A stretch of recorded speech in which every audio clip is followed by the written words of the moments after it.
Good evening and welcome back into my kitchen.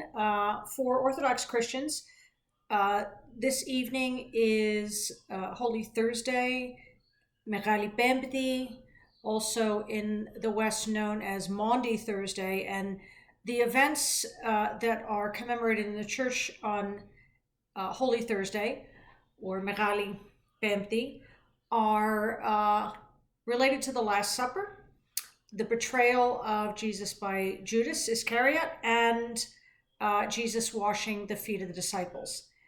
In the home, there are things that we're allowed to do on Megali Pempti. One of those things is to dye eggs. You may dye eggs on Thursday. You may dye eggs on Saturday. You may not dye eggs on Good Friday, on Megali Paraskevi. That's a no-no. Today, I am going to be rolling Koulourakia, which is a traditional, you can make these any time of the year. They're great anytime. It's a wonderful cookie, but traditionally we make these at Easter. So I'm going to demo that, but I thought I would share with you a little bit about what is going on in the Orthodox Church on Holy Thursday. Normally, many of the faithful would be at church.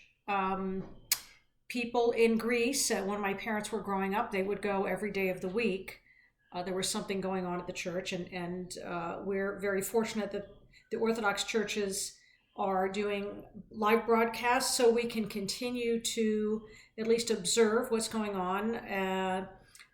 I have signed into multiple different ones: St. George, which is the parish here in Norwalk, Archangels in Stamford, St. Paul's Chapel, which is where the Archbishop Philoptochos is presiding, and they had a wonderful Megali Tetarti last night that I watched, which is the anointing.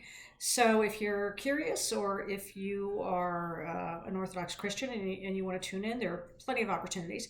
But I am going to get prepped now to roll some cookies, because we're not going to dedicate this little video to anything beyond a little background on what we're leading up to with the Holy Week for the Orthodox, and central to that is cooking. So before I can cook, it's important that I am appropriately prepped. So, right now with COVID, we have to wear masks for food prep. So I'm going to go put on my mask, and I'll be right back with you. And here I am, I'm wearing my mask, and I am ready to start rolling these cookies. So let's get rolling. At the end of this video, I will post the recipe.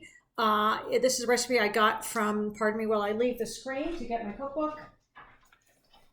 So this is the cookbook, The Art of Greek Cookery, and I am doing cookies number 1. I will link this recipe in at the end of the video. So if you would like to make these yourself, feel free to look at this recipe. There are 4 or 5 different versions. I prefer this recipe because there is a little bit of shortening in this, which is going to give you a crispier cookie. Some people like a softer cookie. I like a crispy cookie. I want to show you what this cookie is going to look like before it goes into the oven. Now, I have not coated it with the egg. This is going to get an egg wash, and I will put either sesame seeds or red sprinkles. And true confession, I like the red sprinkles better. So what I do is, here's my dough. So I made the dough earlier and I let it chill, and you can see where I scooped out that little bit of dough. I'm using a 1 teaspoon measure. Some people like their cookies larger. I like a smaller cookie. So it's about like that. And I'm going to warm the dough in my hands a little bit, roll it into a ball, and then you want to make it into a rope.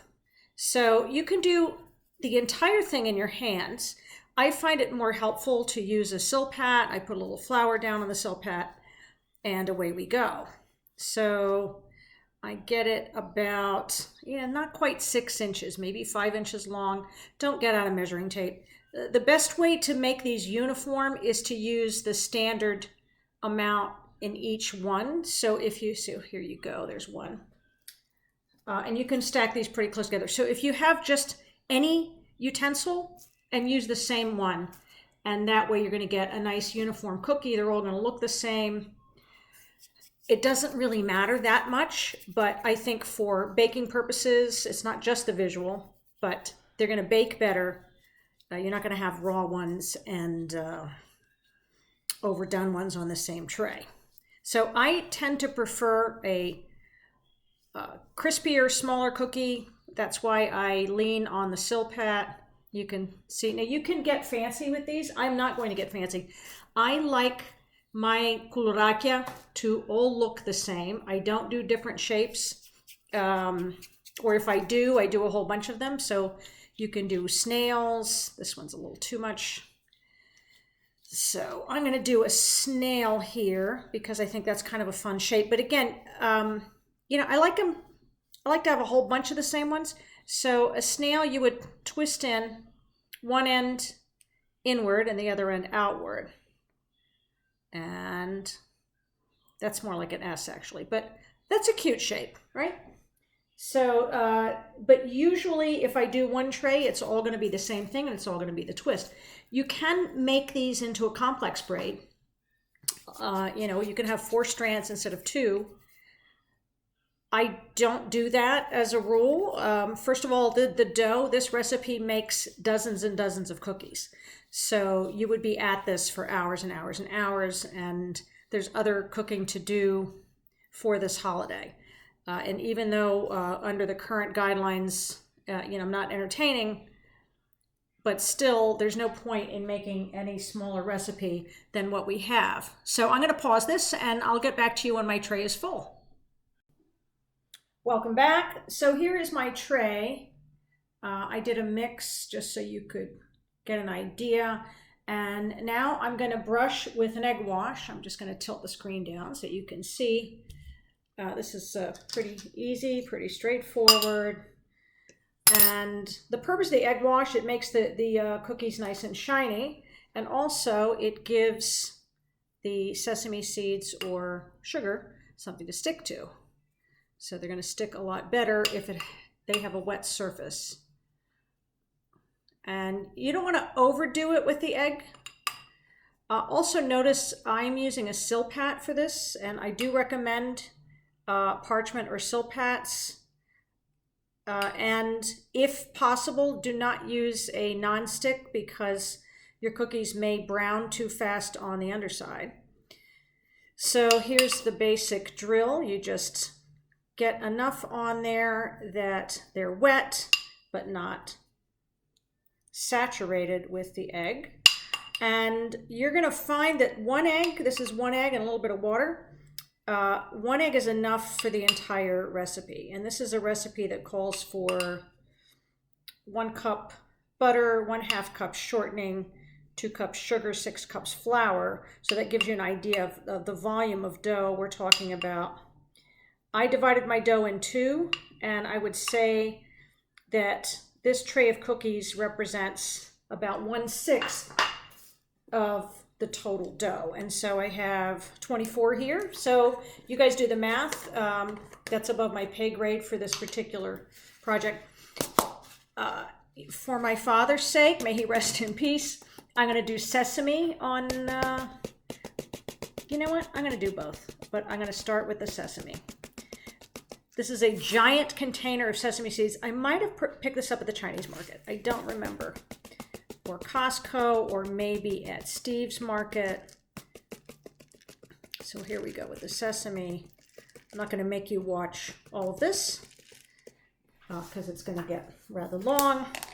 Here is the red sugar. Just going to demo how this goes on so you get the idea. You're not really hammering it with sugar. And if you give the sugar container a light tap, you'll get just the right amount of color on the cookie. And I'm going to finish the rest of these, put them in the oven, and I'll show you what they look like when they're done. While we're waiting on those cookies to come out of the oven, I want you all to see this awesome ice cube.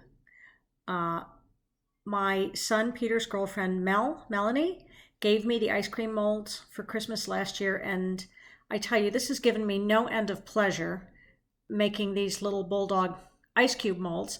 And I have 3 bulldogs in case you're a new follower. And I'm going to show you how I use this particular ice cube.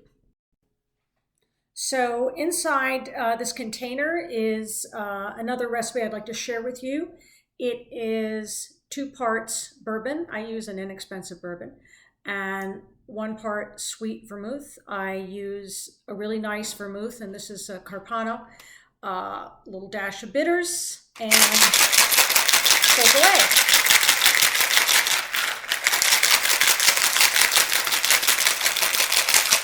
This is the COVID-19 cocktail, also known as a Manhattan.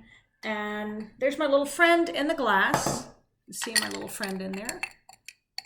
Let's see, there he is. And so, the drowning of the bulldog. Cheers, folks. And I will see you back in a wonderful mood in a few minutes when my cookies are ready to come out of the oven.